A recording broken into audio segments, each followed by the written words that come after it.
So once you access Google Gemini, this is the interface that you see. Over here, you can see that there are some sample prompts that you can get started with. Over here, you can enter out your prompt as you like right here.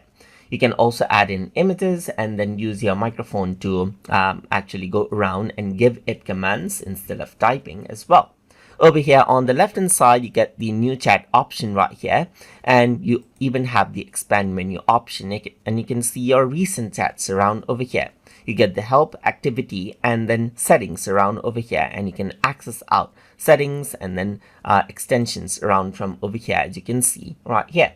Over here on the top, you can also try Gemini Advanced right here and access to a more premium version of Gemini, which does come at a cost. You can also go around and access other Google apps from here, and over here you can have access to your Google accounts as you like.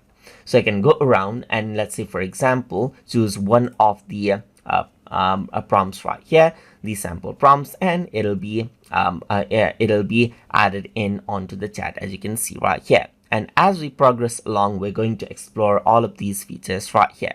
If I were to go around and expand this, right now I'm using the regular Gemini right here, which is the free version of Gemini, but I can go around and upgrade to Gemini Advanced as well. So as we progress along the course, we're going to explore the different options that Gemini provides us with. So hope you guys learned something as always.